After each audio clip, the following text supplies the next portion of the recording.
Hey, everybody, welcome to Keeping It Young podcast, conversations about marriage, family, and ministry life. I'm Dave. And I'm Bethlie. And we are the Youngs. Hey, thanks for joining us again this week. We are talking about conflict resolution with our teenagers and our tweenies. Yes. And exciting times. It's a wonderful thing to be the parent of a teenager, isn't it? Yes, it is. I believe so. Yeah, and I'll tell you, moms and dads, you that have younger children, sometimes people give you this idea that, oh my word, the teen years. I remember years ago someone said, I talked about in a revival or something, how much I loved being a dad.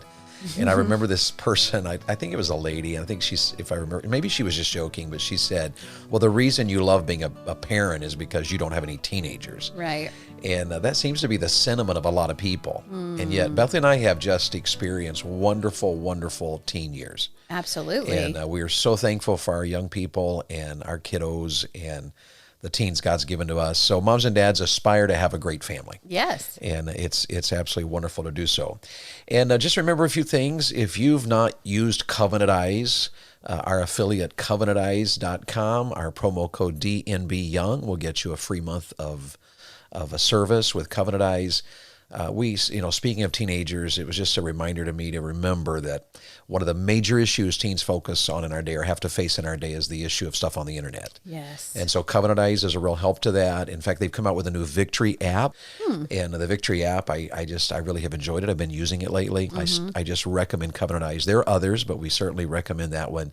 And so check it out if you haven't. Consider putting it on your kids' phones, their iPads, their tablets, their computer systems. Yes. Do everything you can to protect the hearts of your children. Yes. And so that's important. Check out mypillow.com if you haven't done that. They're our sponsor. We're so thankful for them. And look over their material. And I've got to tell you, there's still time for you to join us in Pigeon Forge coming up October 13, 14, and 15. That's absolutely. a Thursday, Friday, Saturday. You can join us Friday, Saturday. That will be a very easy option as well. Yes. If you're not able to be there all the days, join us for Friday, Saturday. And look, if it's been a while since you've invested in your marriage, join us over in Tennessee. It's a beautiful time of the year. We still have some openings, and I'm going to keep pushing this as long as we have some openings. Yes. And so join us. Bethlie and I want to meet you. And on top of that, we just want to be a blessing and a help to you. We teach just very, very simple truths about marriage and family at these conferences, and we are so excited about it. Always love being at the Couples Prayer Advance. And having the Keeping It Young family join us is going to be pretty cool as well. Absolutely. And I was just sitting here thinking, David and I recently got to get away for a couple days for our anniversary. And it is such a refreshing thing just to get away with your spouse. And you have that time in the car where it's just you two. Now, if you're bringing a church van full of people, I'm sorry, this doesn't apply to you. I hope you're still coming because we would love to see church vans full of people. But that ride where you're by yourself and you can talk about anything and everything, and then the time that you have in a hotel room alone, and just even getting ready in the morning. I was on our little time away. It was so refreshing. I didn't have anyone calling, "Mom, where's this?" or "Mom, is this in the laundry?" And it was wonderful. So come to the Keeping It Young Couples Prayer Advance so that you don't have little people yelling at you, "Mom, Mom, Mom." Life is busy. There's no doubt about it. So yes, absolutely join us, and you can find that information at the top of our podcast website, keepingityoungpodcast.com. Check it out and join us if you can. Yes. All right, are we ready to jump in? Absolutely. Let's do it. We are talking about conflict resolution between parents and teenagers, and we so far have looked at destructive ways we argue. And then we talked about the goal, and we want to just remind you of that. Our goal is to bring our children to maturity. Yes. So that they can enjoy true freedom. Don't ever forget that as a goal. And then we started last week really dealing with this Proverbs 18 passage about just biblical principles to help us to resolve conflicts. Yes. And so if you were with us last week, we talked about 7 dangers to avoid. Yes. And then we had 9 areas to develop, and we only got to 6 of them. Right. And so let's jump back into Proverbs 18 and talk about today developing patience, developing options, and developing a friendship. Okay. So let's start with verse 13, where we're talking about patience. All right. Proverbs 18:13 says, "He that answereth a matter before he heareth it, it is folly and shame unto him." And really what we're just learning there is that Often as we don't have the time, we don't want to put the time in, Right. and we don't want to listen. It takes a lot of patience to listen Yes. with understanding, to say, okay, what's going on in your heart? Why are you upset? Right. Why are you bothered? Why are you so angry? Yes. And to draw, remember that last week we talked about, you that were with us, we talked about in verse 4 where he talks about the well. It's like a deep well, and we got to Right. reach in that well and draw out the emotion and draw out the truth. Yeah. That takes a lot of patience. It does. The King James word in the New Testament for patience is long suffering.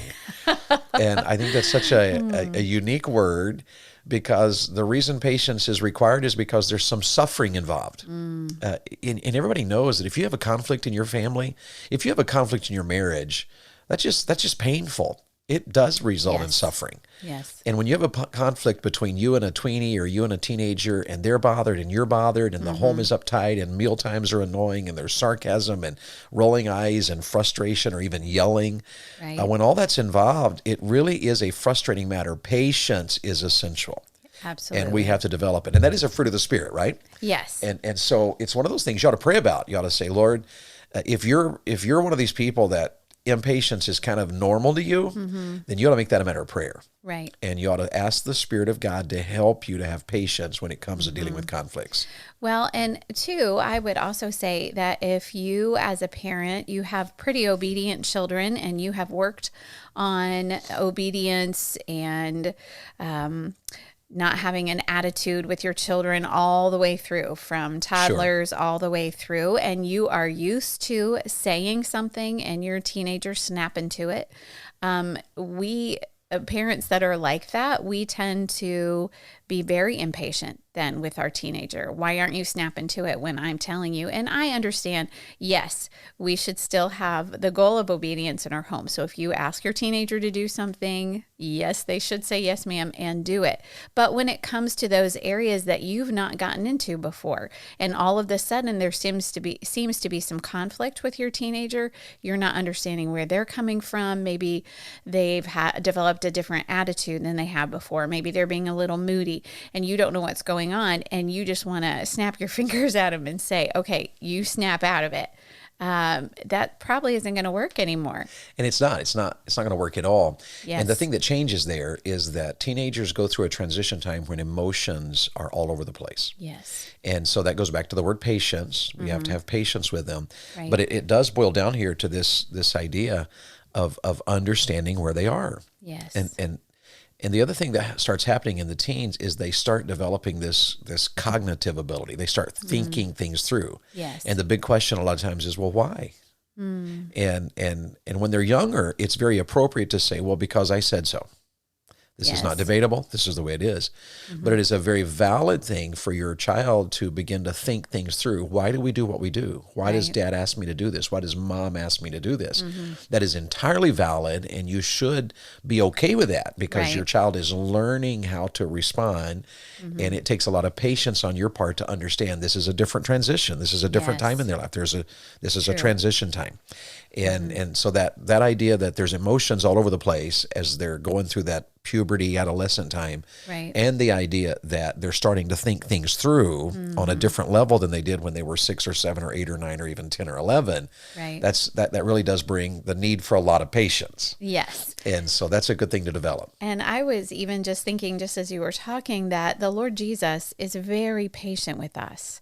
And so parents, remind yourself of that. How often has the Lord had to be patient with you as an adult who is emotional or moody or loses it over the silliest little thing, or gets frustrated in traffic and comes home with an attitude and doesn't speak right to the family or isn't kind to the family just because you've had a rough day. And the Lord is patient and kind to us. And so shouldn't we be walking with the Lord enough that we can show that kind of patience to our teenage children? Absolutely. And I'm just sitting here thinking, I'm so glad that we don't ever have that issue.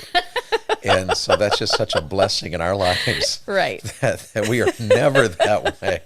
The Lord never has to be patient Just with never us? has to. 'Cause Oh, we're okay. yeah, All right, so let's get back to the notes. Yes. Areas to develop. Number 8, develop options. Listen to the 18th verse, and let me read that for you. All right. The 18th verse says, "The lot causeth contentions to cease, and parteth between the mighty." Now, that's an interesting verse because what he's talking about there is that when there was a disagreement, there was a way to offer options, and it was called a lot. Right. And so we would use the old term, they cast lots. And what they were doing is they were coming up with options that were suitable to the contention of the situation. Okay. And when you're dealing with your younger children, oftentimes you don't need options, you need obedience. So when you're dealing with a 7 or an 8 or a 9-year-old, you don't have to give them options to think it through. You teach them what is right, because that's a time when you're teaching. You're showing them what is right. You're demanding them to learn obedience. Right. In the teen years, as they're thinking things through, contentions begin to come, and the contentions can get very large, and they can come out of nowhere. They can catch you off guard. Right. And what the Bible is reminding us of here is that one of the ways we develop good conflict resolution skills is we learn how to develop options. And we'll talk later, if not today, in one of our upcoming episodes, we'll talk about how that sometimes what we have to do is make a list of pros and cons. All right, we have options here. If we do this, what are the pros of this? What are the cons? And then we compare the two. It's never wrong, Mom and Dad, for you to help your child to work through a contentious issue by offering options. Right. And sometimes we've done that with our kids. Like I know I have on major issues before said, all right, now this demands correction. In other words, there's punishment involved in this. Right. And say to our kids, I'm going to give you 3 options. You can choose which one you want. And you talk that through with them. You list for them, if you take this option, here's what it's going to mean. If you take this option. And the Bible seems to be supporting that in Proverbs 18, because the lot causes contentions to cease. And we're talking about conflict resolution, and there's contention all over the place. Right. Options help with that. Does that make sense? Yes. And I was even just thinking, maybe you have to say no as a parent to something.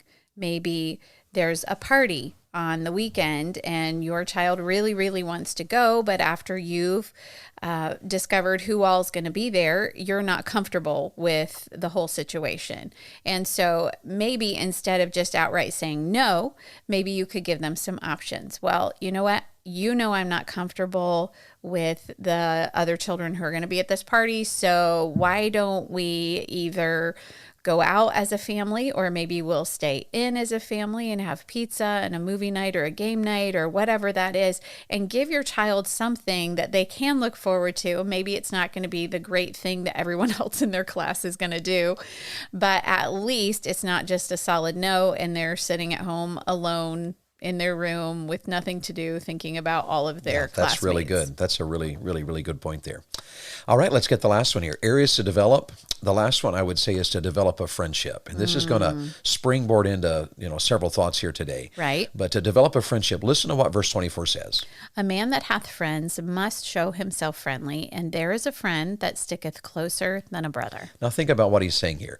In Proverbs 18, we've talked through 7 different dangers that we should avoid when it comes to conflict resolution. And now we're talking about areas to develop. And then I like that how it just closes out that proverb by talking about friendship. And a man that has friends must show himself friendly. Right. In other words, we have to work at a friendship. There's demands of a friendship. There's requirements for there to be a friendship. Yes. And so the Bible's making a very strong case right there that if we develop the friendship, it's a tie that is absolutely astronomically powerful, is what he's making. Right. And that leads us to some actions to take. Well, I was even going to comment on that. There are, sadly, a lot of parents, even Christian parents of teenagers, who think that it is maybe even physiologically impossible for them to develop a close relationship with their teen. It's like something happens when they turn 12 or 13 and things just disintegrate, and your child doesn't want to be around you anymore and you don't want to be around them anymore. And then all of a sudden, magically, they turn 21 or 22 or 25 and all of a sudden you have a friendship again. I really don't think, first of all, that that's biblical, or even that it practically has to be that way. You can be close to your teenager. So don't swallow that cultural lie that, oh no, everything's going to fall apart and there's no way we can be And friends. we're going to talk to you about how to make that happen. Yes. And so that's a very important part of what we're talking about here. And the first action to take, just to kind of take Proverbs 18 and then put it into some practical application, the first action to take is to work on the relationship. Yes. And to work on the relationship means you've got to know your child. And we have 5 children, as most of you would know, and each of our 5 children are different. And many of you are familiar with the 5 love languages. Right.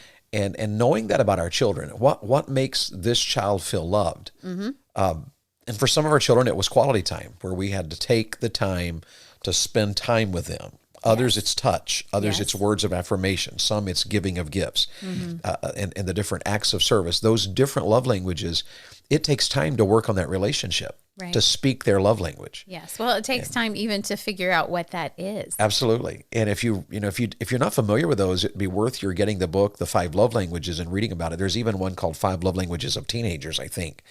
And it's worth reading because it helps us immensely to understand our young person, our child, our teenager, and to know how to connect to them. We do that as couples. We teach often as couples, a husband needs to understand what makes his wife feel loved. Right. She needs to understand what makes my husband feel love. And if we speak that love language, it may not be natural to us, but if we speak that love language, it fills their love tank and draws them really close in that marriage relationship. But the same thing is true as parents and teens. Absolutely. When I speak my son's love language, I know one of our sons, quality time is very huge to him. Yes. And so when I spend time with him, if I put something aside to spend time with him, no matter how small it is or how big it is, it can be a trip or it can be just an event in one day or a walk together. Right. Then it fills his love tank, and all of a sudden we have a close relationship. Right. It calms the heart of your young person, but it takes work to work on the relationship. It does. And it also takes selflessness, parents, because there are parents of teenagers who either are living out their teen years again through their teenager, and so they are trying to push them into things that they enjoy doing that they no longer get to do.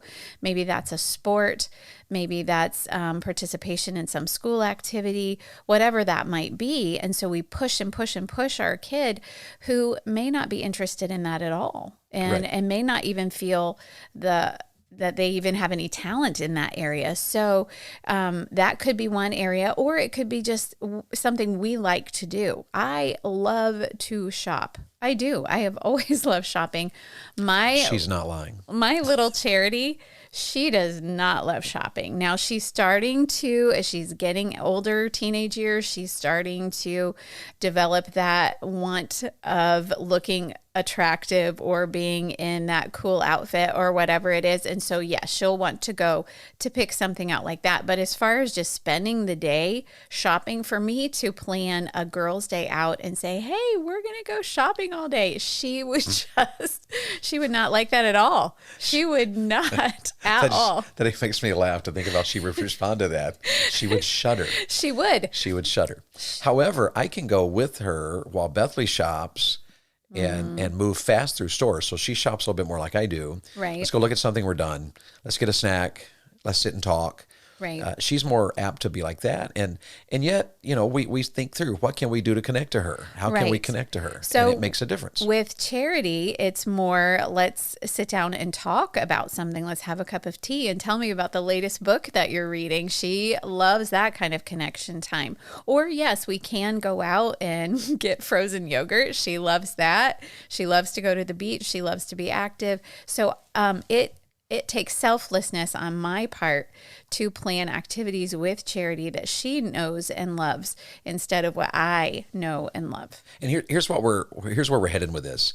One of the ways to resolve conflicts with a teenager or a preteen is to develop a close relationship. Yes. When you have a close relationship, it allows your conflicts to be more easily solved. Absolutely. Or it just even heads them off. Yep, yes. Start here by working on the relationship. And one of the ways you do that is you schedule normal connections. Yes. Okay. And by that I mean these are times where a connection with your teen is just part of living life. For us, it was like meal times. Yes. A mealtime for us is a time to sit down. It's a time, and sometimes Bethlie even goes a little above and beyond what maybe some families will do. Like we have often used real napkins, and or we use the nicer china, or at least the nicer plates. Right. And just that time of let's up the ante here a little bit. Let's but we try to eat when we're home. We try to eat meals together. Right. And even we don't usually, breakfast is the one that we don't often eat together because some of our kids don't like breakfast, and mornings are a little different of our routine. But you'll often find us, if we're at home, we're stopping everything to have a bite of lunch together. Right. And it's just a time where we're just chatting. Like even today, we sat kind of at the table and around the snack bar. Right. And yet we were all kind of talking to each other. We're connecting a few moments. It wasn't long. It was a busy day today, but it was a time just to chat, just to talk to each other, to listen to each other. And then supper, scheduling the evening meal together. Right. Is just astronomical. And any study of the nuclear family, families that were a husband, a wife, and children, to where there was a closeness and the family was succeeding, almost always points to the supper time meal. Right. And it's that connection time. It is that table time where you just absolutely just sit down and talk. And I know we are a homeschool family, so this can come a little more easily to us. And our children aren't involved in all the co-ops and things because of our traveling. So we can plan these things. But even if your children are involved in a normal school, I guess you would call it, a Christian school or a public school, and they're involved in sports, and do work at it at least a few times a week, that, you know what, all of us are going to sit down. We're all going to enjoy this meal together, and you don't have to get out the real napkins and the china.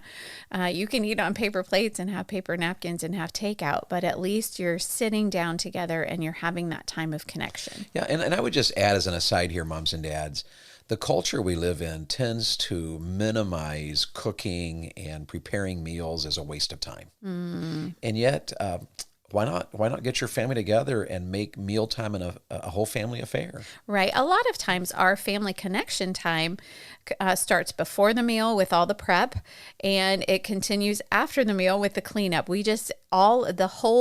The whole package is a family connection time. It does take time, for us. but it's also a connection time. And even after the meal, the cleanup time. Right. And you could call that the work. One of the ways to connect your kids is via work. Absolutely. And you work together. I know that when the boys and I have done outside work together, where we've cut a tree together and we've split tree, or we've hauled wood, or we've installed something. Right. Recently, our dishwasher quit, and so we had to buy a new dishwasher, and I installed it myself, which ran into several complications because the new one versus the old one, and all the connections were different, and getting it level, and just it was a different one, so it fit differently. There was a lot of things to think through, but having the kids come and help me, to hand me a tool, to hand me those kind of workings together can make a huge connection with your teenager. Right. And so they're learning how to do it, but they're also connecting. And we clean the house together as a family. Yes.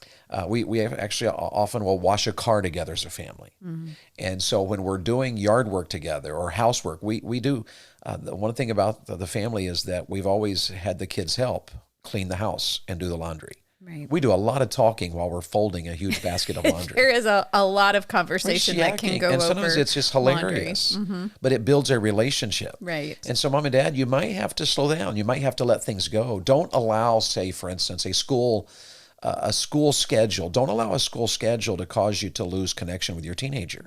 It might mean that you need to do less. Right. And so the point being that you have to take the action of working on the relationship, and you do that by scheduling normal connections. It can be meal times, it can be work, it can also be play. Right. Playing together. Yes. And that may be taking a bike rides together, or working out together, or playing a board game, or putting together a puzzle. Charity and I connect frequently on puzzles. Right. And so if I pull out a puzzle, my Charity will sit down and we will work a puzzle together until it is finished. She is with me on that. And sometimes she wants to put the last piece in. So she learned from her brother Matthew, who very well may be listening to this podcast. And I just want you to know, I know where she got it, Matthew. But she'll hold she'll take one piece of the puzzle and put it in her pocket, so that at the end, we're looking for one piece of the puzzle, and then she'll smirk and pull it out and put the final piece in. But that's a connection to a teenager. Yes. Mm-hmm. And I don't know what it is for your teen. It may be, that they don't do puzzles or games, but maybe watching a movie together to where it's not just vegging, but also you're connecting. Right. You're sitting together. So it's play. Yes. And the other one I put in here is worship, because that's an important one, don't you think? Yes, it is. Going to church together. And sitting together. I don't know that it's wrong for teens to sit with the other teens, but oftentimes when I've sat near teen youth groups who are all sitting together, right. Oftentimes there can be negatives involved in that, to where they're distracting each other. Right. Teens are so peer pressure oriented that oftentimes if there's one teen who doesn't sing, it's amazing how many of the others will not. True. Or if there's one teen who ridicules another teen for singing, many of the other teens will stop singing as well. And it's amazing how negative teenagers can produce negative teenagers. Right. Or if one of them starts whispering or passing notes during the service or texting during the service, then the whole row starts too. Bethlie and I have been in churches all over the country, and we've seen it happen over and over again. So one of the ways you can connect to a teen is through worship. Right. You go to church together, you sit together, you take your Bible together, you take notes together, you stand together, you sit together, you pray together, and on the way home you talk about it. Right. And parents, sometimes there is reason for all of you to take separate vehicles, and especially as your teen is getting into those driving years, they just want to take their own vehicle and then maybe take off afterwards. And there may be a reason for that. Maybe they're going to go out with friends, but try to go together as a family. I know that we have had some great conversations on the way home from a service about what the Lord has done in the service or what the Lord is working on us personally. And it's just a wonderful connection time. Absolutely. And then one final thing, and our time is gone. Here's an action that will help you with your teenagers. Be willing to take hard actions when necessary. There are times in a relationship that a teen is miserable because of rebellion. Right. Don't let that intimidate you. No. You correct the rebellion, whether it's an action or an attitude, not by giving liberty, by curbing liberty. Sometimes you have to limit the liberty of your teen because your teen is in rebellion. Right. They will still be miserable, but at least for the right reasons. As you work through these conflicts. So what we're talking about is how to resolve conflicts with your teenager. And so the big takeaway from today, I hope that you got, is we have to develop a relationship with our young person. Yes. So we're out of time. Any final thought before we sign off? I don't think so. We can pick it up next week. Absolutely awesome. Okay, you have a great week. Serve the Lord with gladness this week. You'll be glad you did. We'll see you next week. The Keeping It Young podcast is a Bax 5 Media production.